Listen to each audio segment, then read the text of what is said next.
정말 날 위한 거니? 아니면 너희를 위한 거니? 그 순간 아들의 눈빛이 흔들렸다.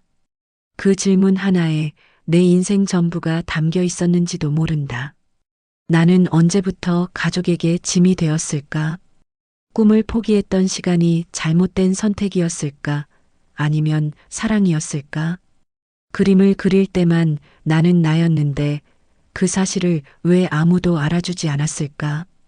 지금 당신이라면 이 질문에 어떻게 대답하겠습니까? 오늘도 붓을 들었습니다. 창가에 앉아 물감을 풀고 작은 캔버스에 마음을 담았어요.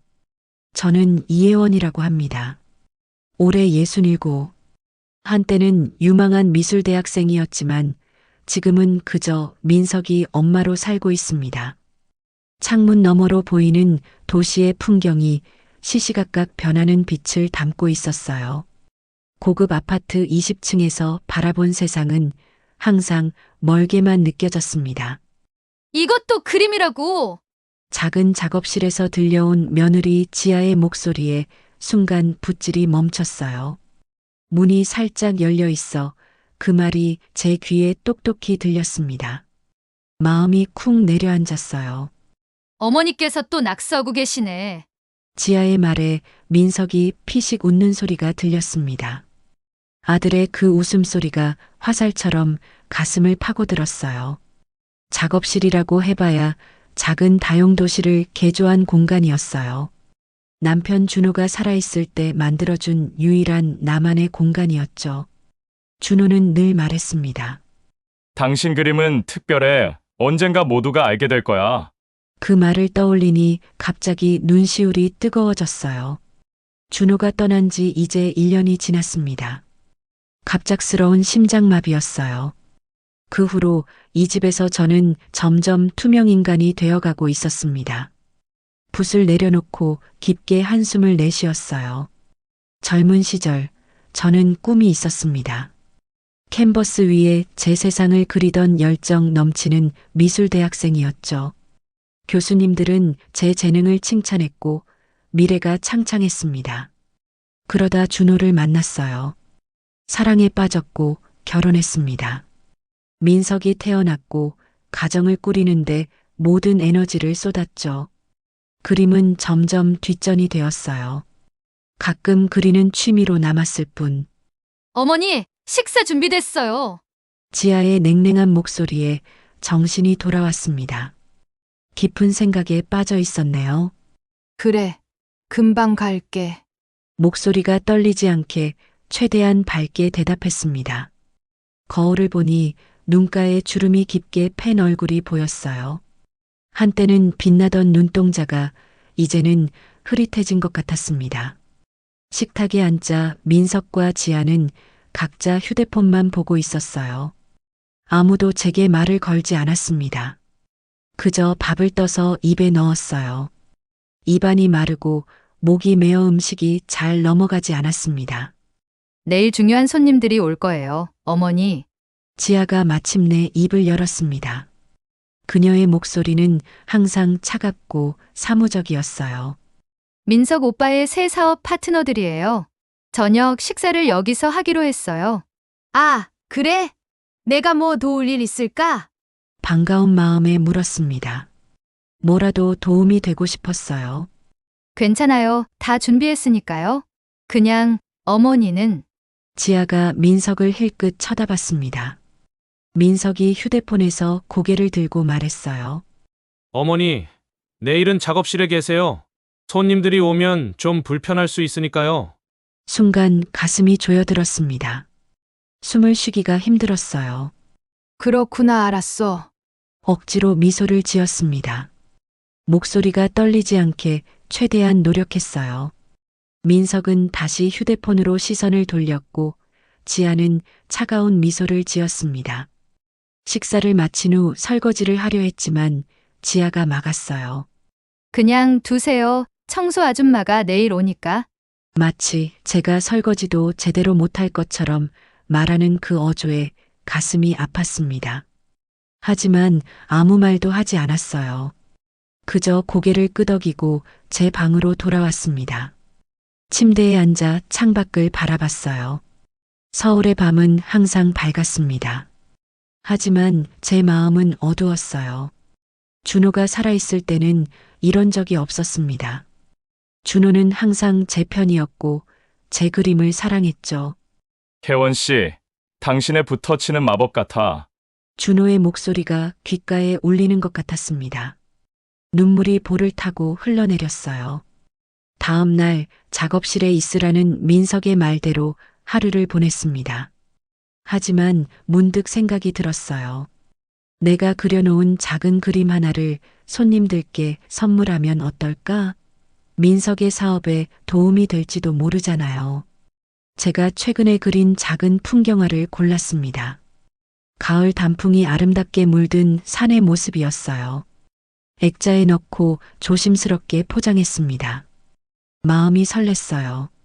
오랜만에 제 그림이 누군가에게 의미가 있을 거라는 생각에 가슴이 뛰었습니다. 저녁이 되자 현관문 소리가 들렸어요. 손님들이 도착한 모양이었습니다. 잠시 기다렸다가 조용히 거실로 나갔어요.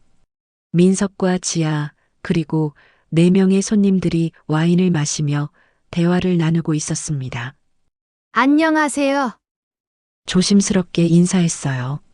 민석의 표정이 굳었고 지아는 놀란 눈으로 저를 쳐다봤습니다. 어머니, 이쪽은 우리 어머니세요. 민석이 억지로 웃으며 말했어요. 손님들이 고개를 숙여 인사했습니다. 제가 작은 선물을 준비했어요. 떨리는 손으로 포장한 그림을 내밀었습니다. 한 남자 손님이 관심을 보이며 다가왔어요. 와, 그림이군요. 직접 그리신 겁니까? 네, 취미로 그린 거예요. 부끄러운 마음에 대답했습니다. 그 손님이 포장을 풀어 그림을 보더니 눈이 커졌어요. 아, 이 붓터치. 혹시 미술을 전공하셨나요? 굉장히 독특한 스타일인데요. 그 말에 가슴이 따뜻해졌습니다. 오랜만에 누군가가 제 그림을 진지하게 봐주는 것 같아 기분이 좋았어요. 네, 젊었을 때 미술대학을. 어머니, 그냥 취미로 그리시는 거예요? 지아가 급하게 끼어들었습니다. 그리고는 손님을 향해 작게 속삭였어요. 요즘 치매 초기 증세가 있으셔서 과거와 현실을 혼동하세요. 그 말이 제 귀에 들어왔습니다.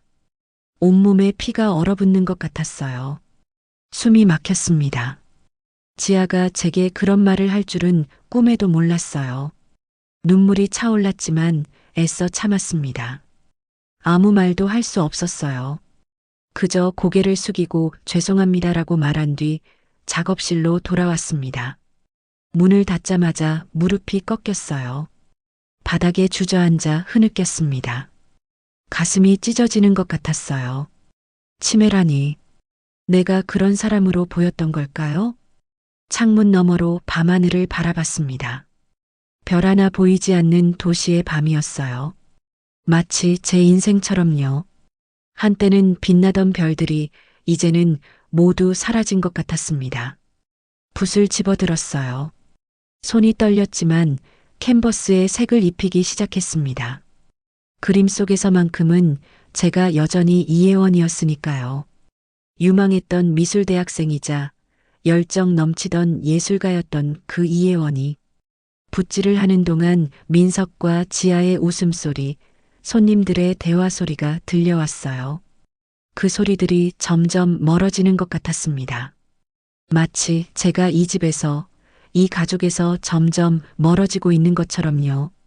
그날 밤 알 수 없는 예감이 들었습니다. 무언가 크게 변할 것 같은 느낌이었어요. 하지만 그때는 몰랐습니다. 제 인생이 완전히 뒤바뀌게 될 거라는 것을요. 아침이 왔습니다. 눈을 뜨자마자 어제의 기억이 물밀듯이 밀려왔어요. 가슴이 무겁게 내려앉았습니다. 지아의 말이 귓가에 맴돌았어요. 요즘 치매 초기 증세가 있으셔서 이불을 끌어당겨 얼굴을 가렸습니다. 나가기가 두려웠어요. 민석과 지아를 마주할 용기가 나지 않았습니다. 하지만 언제까지 숨어 있을 수는 없었죠. 천천히 일어나 거울을 봤어요. 눈가에 주름이 깊게 패인 얼굴이 보였습니다. 그래도 제 눈은 또렷했어요. 치매라니 말도 안 되는 소리였습니다. 용기를 내어 방문을 열었어요. 주방에서 소리가 들렸습니다. 민석과 지아가 이야기를 나누고 있었어요. 발걸음을 천천히 옮겼습니다. 어머니, 저희가 할 말이 있어요. 지아가 제가 주방에 들어서자마자 차갑게 말했습니다. 그녀의 눈빛이 날카로웠어요. 순간 가슴이 철렁 내려앉았습니다. 앉으세요. 민석이 테이블을 가리켰어요.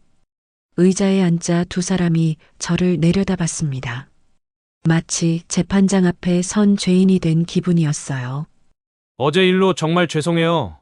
먼저 사과했습니다. 어제의 실수가 죄송했어요. 하지만 민석의 표정은 변하지 않았습니다. 어머니, 저희가 결정한 게 있어요. 민석의 목소리가 딱딱했습니다. 심장이 빠르게 뛰기 시작했어요. 강원도에 할아버지가 남겨주신 한옥이 있잖아요. 그곳으로 모셔드리려고 해요. 한순간에 온몸에 피가 얼어붙는 것 같았습니다. 숨이 막혔어요. 무슨 말이니? 목소리가 떨렸습니다. 믿을 수 없었어요. 어머니가 도시 생활에 적응하기 힘드신 것 같아요. 지아가 가식적인 미소를 지으며 말했습니다. 그녀의 눈은 미소 짓지 않았어요. 자연 속에서 지내시면 정서적으로 더 안정되실 거예요. 그림도 마음껏 그리실 수 있고요. 그 말이 가슴을 찔렀습니다. 내 그림이 이 집에서 얼마나 하찮게 취급받았는지 다시 한번 깨달았어요. 난 여기가 좋아. 준호와의 추억이 있는 곳인데 간절하게 말했지만 민석의 표정은 더욱 굳어졌습니다. 이미 결정된 일이에요. 내일 떠나실 준비를 해주세요. 민석의 말에 제 세상이 무너져 내렸습니다. 내일 그렇게 갑자기? 하지만 내 작품들은? 내 물건들은? 당황해서 물었어요. 필요한 것만 챙겨가세요. 나머지는 우리가 정리할게요. 지아가 차갑게 대답했습니다. 그녀의 목소리에 숨겨진 기쁨이 느껴졌어요. 드디어 저를 쫓아낼 기회를 얻은 것처럼요. 내가 뭐 잘못했니? 눈물이 차올랐습니다. 민석을 바라봤어요. 내 아들, 내가 그토록 사랑했던 아이였는데. 민석이 잠시 망설이는 듯 했지만 지아가 그의 손을 꾹 잡았어요. 민석의 표정이 다시 단단해졌습니다. 어머니, 우리 집에 중요한 손님들이 자주 오는데 어제처럼 갑자기 나타나서 혼란스럽게 하시면 안 돼요. 그리고 민석이 말을 멈추고 지아를 쳐다봤습니다. 지아가 대신 말을 이었어요. 사실 이 집은 좀 비싸서요. 유지비도 많이 들고 어머니가 계시면 방 하나가 더 필요하잖아요. 순간 가슴이 찢어지는 것 같았습니다. 제가 이 집의 짐이 된다고요? 준호가 남긴 재산으로 산 집인데. 알겠다. 더 이상 싸울 힘이 없었습니다. 목에 뭔가 걸린 듯 말이 나오지 않았어요. 그저 고개를 숙이고 방으로 돌아왔습니다. 문을 닫자마자 무릎이 꺾였어요. 바닥에 주저앉았습니다. 눈물이 뺨을 타고 흘러내렸어요. 준호, 당신이 없는 세상은 이렇게 차갑구나. 우리 아들은 이렇게 변해버렸어. 하루 종일 짐을 꾸렸습니다. 67년 인생에서 가져갈 것이라곤 몇 벌의 옷과 그림 도구, 그리고 작은 스케치북뿐이었어요.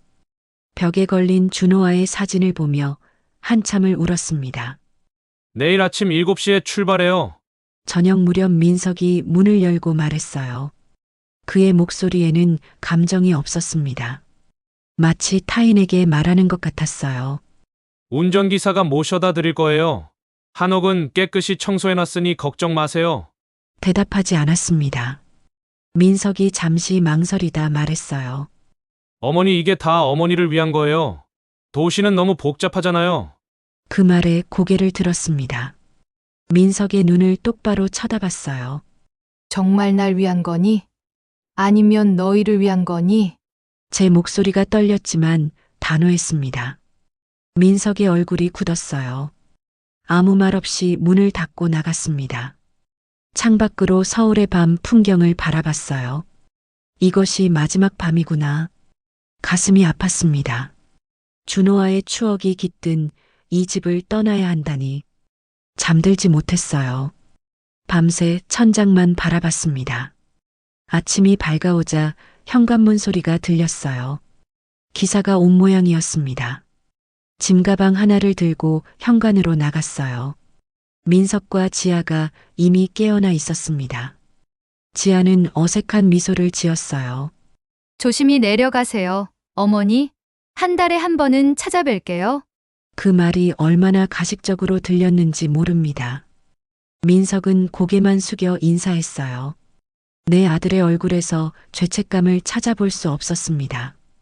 내 작품들은 잘 보관해줘. 마지막으로 부탁했어요. 지아가 빠르게 대답했습니다. 걱정 마세요. 잘 보관할게요. 그녀의 눈빛에 뭔가 이상한 것이 느껴졌지만 더 이상 물어볼 힘이 없었습니다. 아파트를 나서는 순간 온몸에 한기가 느껴졌어요. 뒤돌아보니 민석과 지아가 이미 문을 닫고 있었습니다. 그들에게 나는 이제 과거의 사람이 된 걸까요? 차에 올라 창밖을 바라봤어요. 서울의 풍경이 점점 멀어져 갔습니다. 가슴이 무너져 내렸어요. 운전기사는 말이 없었습니다. 저도 침묵을 지켰어요. 할 말이 없었습니다. 그저 창밖에 변해가는 풍경을 바라볼 뿐이었어요. 점점 도시를 벗어나 산길로 접어들었습니다. 강원도의 울창한 산들이 나타났어요. 다른 때였다면 아름답다고 생각했을 풍경이었지만 지금은 그저 낯설고 두렵게만 느껴졌습니다. 도착했습니다. 몇 시간 후 운전기사의 목소리에 정신이 들었어요. 창밖을 보니 낡은 한옥 한 채가 보였습니다. 주변은 온통 산과 나무뿐이었어요. 가장 가까운 집도 보이지 않았습니다. 차에서 내리자 차가운 바람이 불었어요. 몸이 떨렸습니다. 운전기사가 짐을 내려주고는 인사도 없이 차를 돌렸어요. 순식간에 그 자리에 혼자 남겨졌습니다. 낡은 한옥의 문을 열었어요. 먼지가 가득한 방이 눈에 들어왔습니다. 깨끗이 청소해놨다던 민석의 말이 거짓이었음을 깨달았어요. 아무도 오랫동안 살지 않은 흔적이 역력했습니다. 문턱에 주저앉았어요. 눈물이 또다시 흘러내렸습니다. 이제 어떻게 살아가야 할까요? 이 낯선 곳에서 홀로 67세의 나이에. 그때 멀리서 새소리가 들렸어요. 고개를 들어보니 파란 하늘이 보였습니다. 서울에서는 보기 힘들었던 맑은 하늘이었어요. 천천히 일어나 짐을 안으로 들였어요. 이곳이 이제 제 집입니다. 싫든 좋든 여기서 새 삶을 시작해야 했어요. 괜찮아. 혜원아, 너는 혼자가 아니야. 스스로에게 속삭였습니다. 준호가 항상 그랬듯이요. 어려운 시간이 지나면 반드시 빛이 올 거라고. 첫날은 눈물로 지새웠습니다. 낡은 한옥의 방 한구석에 웅크린 채 서울에서의 삶이 꿈처럼 멀게 느껴졌어요. 아침이 밝자 먼지가 가득한 방 안을 둘러봤습니다. 이곳이 이제 제 집이라니 믿기지 않았어요. 괜찮아. 혜원아, 하루씩 이겨내면 돼. 스스로에게 다짐했습니다. 일단 청소부터 시작했어요. 먼지를 털고 바닥을 닦고 오래된 가구들을 정리했습니다. 손이 거칠어지고 허리가 아팠지만 일하는 동안만큼은 마음의 고통을 잊을 수 있었어요. 창문을 활짝 열자 맑은 공기가 들어왔습니다. 서울에서는 느낄 수 없던 상쾌한 바람이었어요. 문득 창밖의 풍경이 눈에 들어왔습니다. 울창한 산과 푸른 하늘, 그리고 멀리 보이는 작은 마을. 그림을 그리고 싶어서 손이 근질근질했어요. 짐에서 스케치북과 연필을 꺼냈어요. 창가에 앉아 보이는 풍경을 그리기 시작했습니다. 붓을 든 순간 제 안에 숨어있던 무언가가 깨어나는 느낌이었어요. 시간이 흘러 배가 고파졌습니다. 그제야 음식이 없다는 사실을 깨달았어요. 한숨을 내쉬었습니다. 마을까지 걸어가야 했어요. 힘내자. 중얼거리며 집을 나섰습니다. 산길을 따라 걷는 동안 주변의 아름다운 자연에 점점 마음이 열렸어요. 꽃들과 나무들, 그리고 새들의 노래가 제 마음을 위로해 주는 것 같았습니다. 마을에 도착하자 사람들의 시선이 느껴졌어요. 낯선 사람에 대한 호기심이었겠죠. 작은 슈퍼마켓에 들어갔습니다. 어머, 손님 새로 오신 분 아니세요? 저 위한옥이에요? 주인 아주머니가 반갑게 물었어요. 낯선 곳에서 이런 따뜻한 말 한마디가 얼마나 큰 위로가 되는지 몰랐습니다. 네, 어제 왔어요. 목소리가 떨렸습니다. 오랜만에 누군가와 대화를 나누니 괜히 눈물이 날 것 같았어요. 혼자 사시게요? 거기 오래 비어 있었는데. 아주머니의 질문에 짧게 고개를 끄덕였습니다. 더 이상 말을 이어가기 힘들었어요. 아주머니는 제 표정을 보고는 더 묻지 않았습니다. 필요한 거 있으면 언제든 말씀하세요. 여긴 다들 이웃사촌처럼 지내거든요. 아주머니의 따뜻한 말에 가슴이 뭉클해졌습니다. 서울에서는 이웃의 얼굴도 모르고 살았는데 이곳은 달랐어요. 음식과 생필품을 사서 돌아오는 길, 작은 초등학교 앞을 지나게 됐습니다. 아이들이 뛰어노는 모습이 보였어요. 그 순간 제 안에 잊고 있던 무언가가 움직였습니다. 저도 모르게 발걸음이 멈췄어요. 학교 시간인지 아이들이 하나둘 나오기 시작했습니다. 한 여자아이가 제게 다가왔어요. 할머니, 뭐 하세요? 순수한 눈동자로 물었습니다. 순간 가슴이 따뜻해졌어요. 그냥 학교가 예뻐서 보고 있었어. 아이가 웃으며 말했어요. 할머니도 학교 다니세요? 그 말에 웃음이 나왔습니다. 오랜만에 피어오른 웃음이었어요. 아니, 할머니는 그림 그리는 걸 좋아해. 아이의 눈이 반짝였습니다. 진짜요? 저도 그림 좋아해요. 보여주세요. 그 순간 제 마음에 오랫동안 잠자고 있던 열정이 깨어났어요.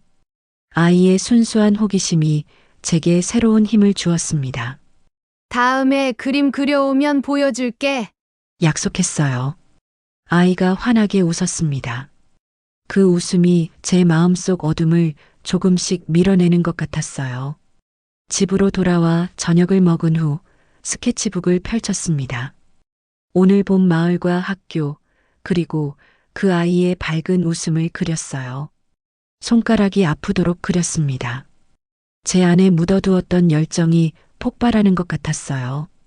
다음 날 약속대로 그림을 들고 학교 앞으로 갔습니다. 그 아이가 친구들과 함께 기다리고 있었어요. 할머니다. 그림 가져오셨어요? 아이들이 환호성을 질렀습니다. 그림을 보여주자 아이들의 눈이 동그래졌어요. 우와, 진짜 잘 그리시네요. 저도 이렇게 그리고 싶어요. 저희 좀 가르쳐 주세요. 아이들의 순수한 반응에 가슴이 벅차올랐습니다. 이런 기분은 정말 오랜만이었어요. 그래, 가르쳐 줄게. 제 입에서 나온 말에 스스로도 놀랐습니다. 하지만 후회는 없었어요. 그날부터 매주 2번 학교 앞 작은 공원에서 아이들에게 그림을 가르치기 시작했습니다.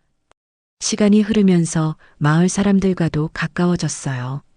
슈퍼마켓 주인 아주머니, 이장님, 동네 의사 선생님, 모두 제 그림에 관심을 보였습니다. 이장님은 마을 회관에 작은 전시회도 열어주겠다고 제안하셨어요.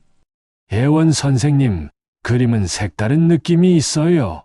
도시에서 오셨지만 자연을 보는 눈이 특별해요. 이장님의 말씀에 가슴이 뭉클해졌습니다. 선생님이라고 불러주는 그 호칭이 저를 다시 살아있게 만들었어요. 한 달이 지나고 2달이 지났습니다. 계절이 바뀌고 제 그림도 변해갔어요. 더 자유롭고 더 생동감 있게 변했습니다. 서울에서 그리던 틀에 박힌 그림과는 달랐어요. 마치 제 영혼이 깨어난 것 같았습니다. 어느 날 집 앞에 낯선 차가 멈췄어요. 심장이 빠르게 뛰기 시작했습니다. 민석일까? 약속대로 한 달 만에 찾아온 걸까? 하지만 그동안 전화 한 통 없었는데 차에서 내린 사람은 낯선 남자였습니다. 정장을 입은 중년 남성이었어요. 천천히 제게 다가왔습니다. 이혜원 여사님이십니까? 공손하게 물었어요. 긴장된 마음으로 고개를 끄덕였습니다. 저는 고인이 되신 박준호 회장님의 변호사 김태성입니다. 순간 귀가 멍해졌어요. 준호의 변호사라고? 준호가 세상을 떠난 지 1년이 넘었는데 왜 지금? 무슨 일로 오셨나요?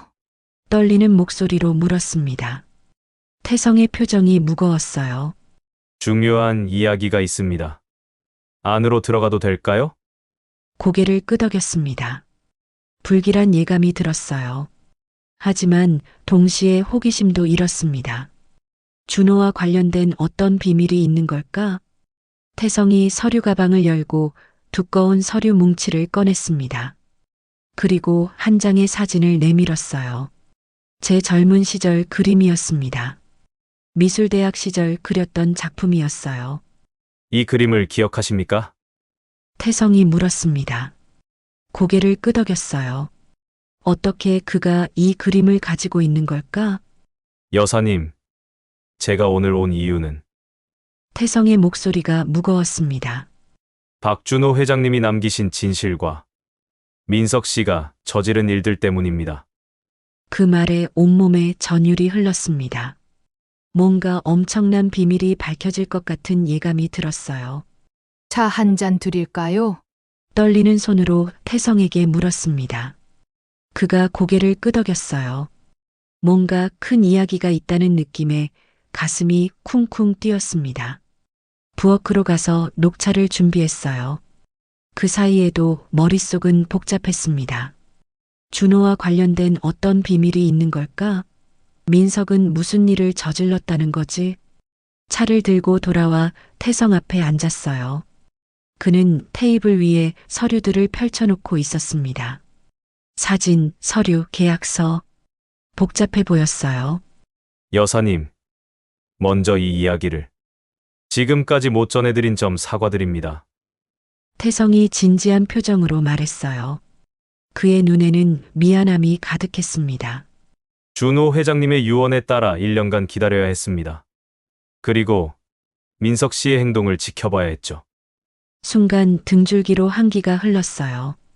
준호가 나에 대해, 민석에 대해 무언가 알고 있었던 걸까요? 무슨 말씀이신지. 목소리가 떨렸습니다. 태성이 깊은 숨을 내쉬고 본격적인 이야기를 시작했어요. 준호 회장님은 비밀리에 미술품 투자회사와 갤러리 체인을 운영하고 계셨습니다. 그 말에 눈이 커졌어요. 준호가 그런 사업을 했다니 처음 듣는 이야기였습니다. 그리고 회장님은 여사님의 모든 초기 작품을 수집하셨습니다. 가슴이 철렁 내려앉았어요. 내 초기 작품이라니? 대학 시절 그림들? 무슨 말씀이세요? 태성이 서류 가방에서 사진첩을 꺼냈습니다. 펼치자 저의 젊은 시절 그림들이 보였어요. 미술대학 시절 그렸던 작품들, 결혼 초기에 그렸던 그림들, 모두 정성스레 보관되어 있었습니다.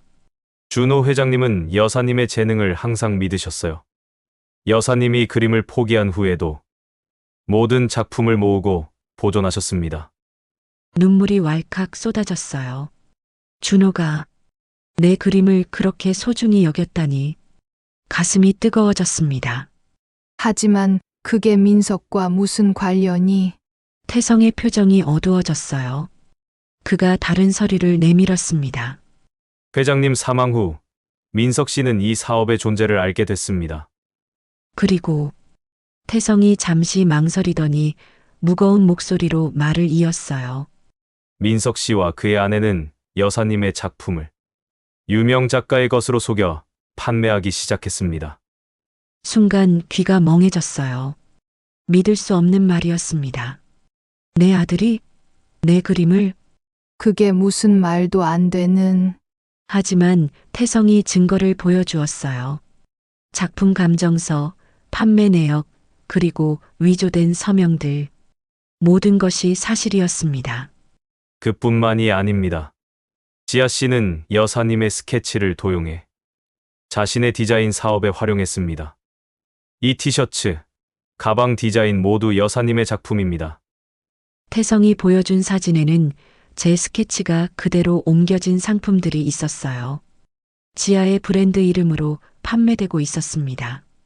가슴이 무너져 내렸어요. 배신감, 분노, 슬픔이 한꺼번에 밀려왔습니다. 목이 메어 말이 나오지 않았어요. 그래서 그들이 나를 여기로 보낸 거군요. 겨우 말을 이었습니다. 모든 것이 이해됐어요. 내가 서울에 있으면 언젠가 이 사실을 알게 될 테니 멀리 떨어진 이곳으로 보낸 거였습니다. 네. 안타깝게도 그렇습니다. 하지만 준호 회장님은 이런 상황도 예상하셨어요. 태성이 또 다른 서류를 내밀었습니다. 준호의 친필 편지였어요. 떨리는 손으로 편지를 펼쳤습니다. 준호의 글씨체를 보는 순간 눈물이 흘러내렸어요. 사랑하는 혜원에게 내가 떠난 후 민석이 너를 배신할지도 모른다고 생각했소. 우리 아들이지만 욕심이 많은 아이였지. 하지만 내가 항상 지켜보고 있을 거요. 태성이 모든 증거를 가지고 있으니 너의 권리를 되찾길 바라오. 당신의 그림은 진정한 보물이오. 세상이 알아줄 거요. 영원히 사랑하는 준호가. 편지를 읽는 동안 온몸이 떨렸습니다. 준호는 알고 있었어요. 그리고 준비해 두었던 거였습니다. 준호 회장님은 모든 소유권 관련 서류를 완벽하게 정리해 두셨습니다. 갤러리 체인, 미술품 투자 회사, 그리고 모든 작품의 저작권. 모두 여사님 이름으로요. 태성의 말에 놀라움을 감출 수 없었어요. 준호가 이렇게까지 세세하게 준비해뒀다니. 그럼 지금 제 그림들은 지금 서울의 블루문 갤러리에서 전시 중입니다. 유명 작가 파크의 이름으로요. 사실 파크는 존재하지 않는 가상의 인물입니다. 순간 가슴에서 불꽃이 일었어요. 분노와 결심이 함께 피어올랐습니다. 내 그림, 내 정체성, 내 인생을 되찾아야 했어요. 어떻게 해야 할까요? 태성이 미소 지었습니다. 그의 눈빛에 자신감이 있었어요. 법적 조치를 취할 준비가 다 되어 있습니다. 하지만 그 전에 그가 작은 목소리로 말했습니다.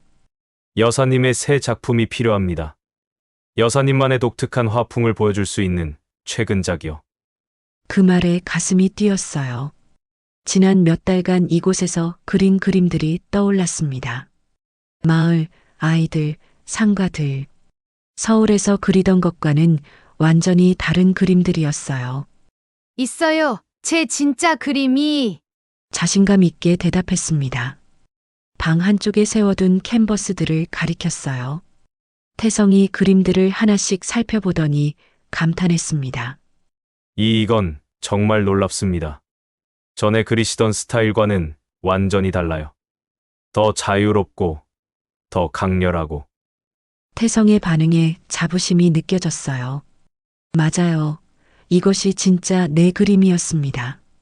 고통과 고독 속에서 다시 찾은 나만의 화풍이었어요. 이제 어떻게 할 계획인가요? 제가 물었습니다. 눈물은 말랐고 이제 결단력이 생겼어요. 태성이 단호하게 대답했습니다.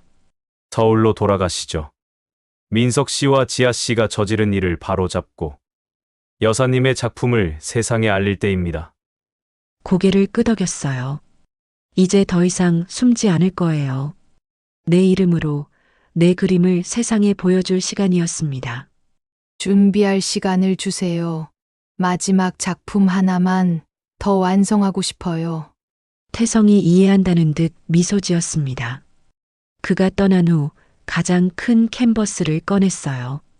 붓을 들자 온몸에 에너지가 흘렀습니다. 이 그림은 제 인생을 담은 작품이 될 거예요.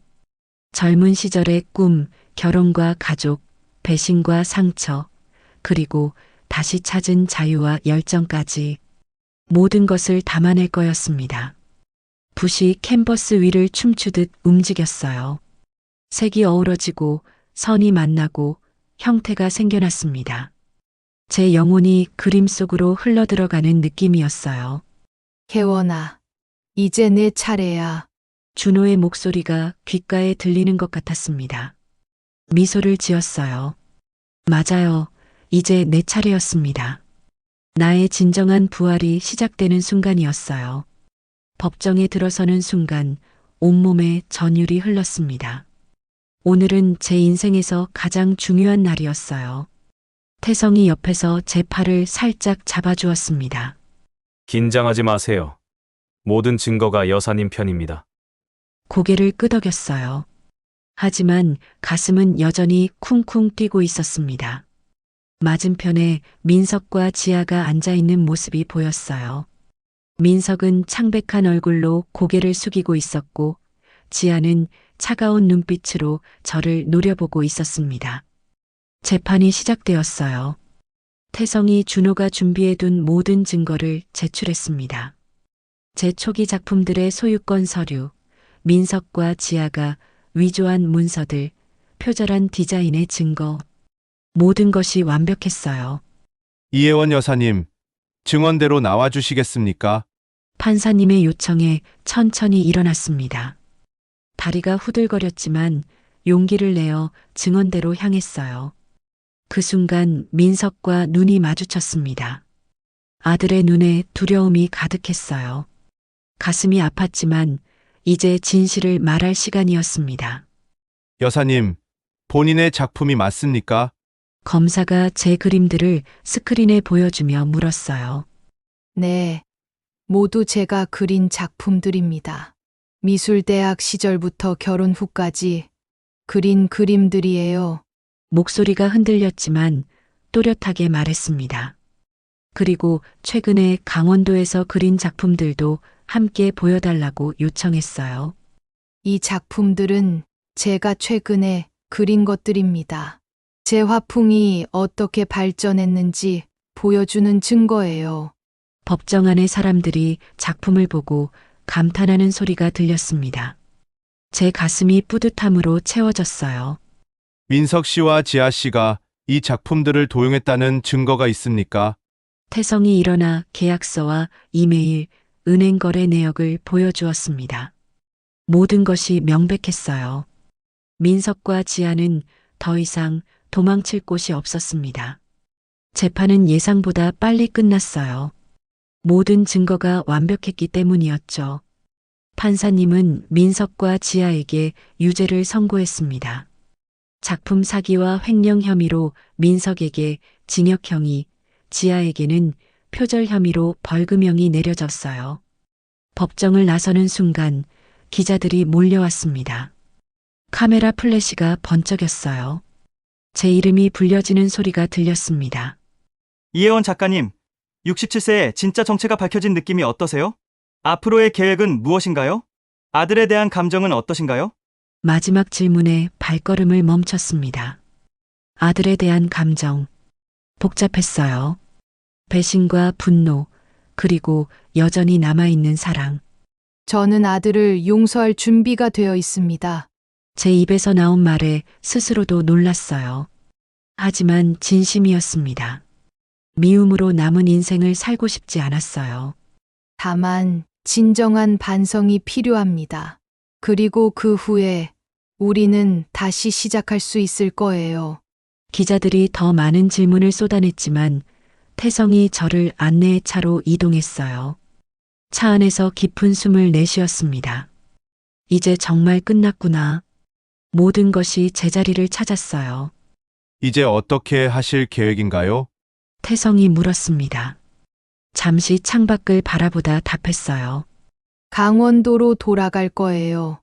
태성이 놀란 표정을 지었습니다. 서울에 남지 않으실 건가요? 이제 모든 재산을 되찾으셨는데. 미소 지었어요.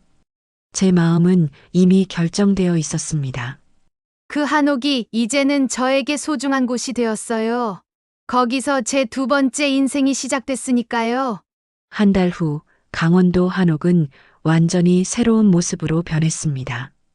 낡은 벽은 새 페인트로 칠해졌고 정원은 꽃으로 가득 찼어요. 그리고 가장 큰 변화는 뒤편에 지어진 큰 작업실이었습니다. 선생님, 이제 우리 그림 수업 언제 시작해요? 동네 아이들이 찾아와 물었어요. 웃으며 대답했습니다. 내일부터 시작할 거야. 이제 여기는 아이들이 마음껏 그림을 그릴 수 있는 곳이 될 거거든. 준호가 남긴 재산으로 한옥을 예술가들의 창작 공간으로 변모시키기로 결정했어요. 젊은 예술가들이 머물며 작품 활동을 할 수 있는 공간, 아이들이 예술을 배울 수 있는 곳으로요. 예원 선생님, 서울 전시회 준비는 다 되셨나요? 이장님이 찾아와 물었습니다. 고개를 끄덕였어요. 다음 주면 제 인생 첫 개인전이 열립니다.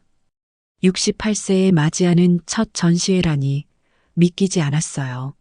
준비됐어요. 조금 떨리지만 이제는 자신감이 있어요. 이장님이 따뜻하게 웃으셨습니다.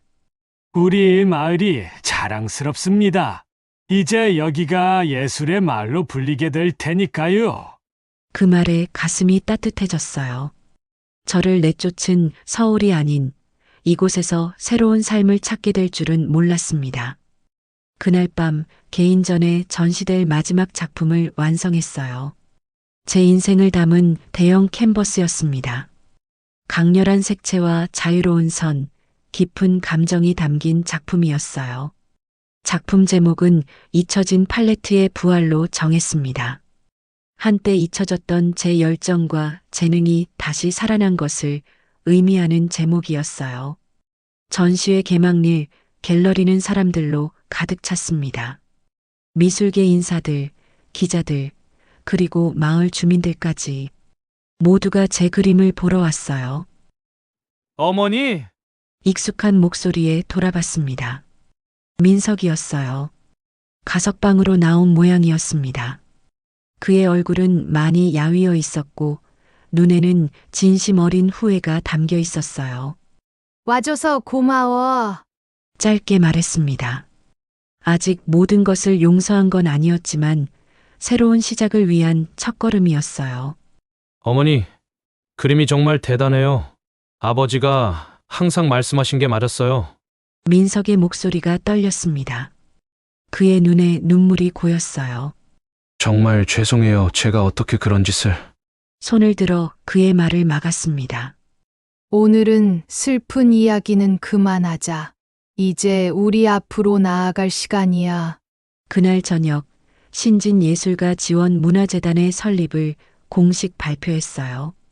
준호가 남긴 재산으로 젊은 예술가들을 돕는 재단을 만들기로 한 겁니다. 제 나이 68세에 첫 개인전을 열게 되었습니다. 늦었지만 결코 포기하지 않았기에 가능했어요. 많은 박수 소리가 들렸습니다. 가슴이 벅차올랐어요. 앞으로 제 남은 인생은 젊은 예술가들이 자신의 꿈을 포기하지 않도록 돕는 데 바치려 합니다. 누구도 자신의 팔레트를 잊지 않도록요. 그날 밤 달빛 아래 한옥 마루에 앉아 하늘을 바라봤어요. 별들이 유난히 밝게 빛나는 것 같았습니다. 준호야, 보고 있니? 내가 해냈어. 바람이 살랑 불어왔습니다. 마치 준호가 대답하는 것 같았어요. 68세에 시작된 제 인생 2막은 이제 막 시작되었습니다. 앞으로 어떤 그림을 그리게 될지, 어떤 사람들을 만나게 될지 기대가 됐어요. 가슴이 설렜습니다. 잊혀진 팔레트는 이제 다시 찬란하게 빛나고 있었어요. 끝까지 들어주셔 감사합니다. 오늘 이야기가 마음에 조금이나마 닿으셨다면 구독, 좋아요 부탁드립니다.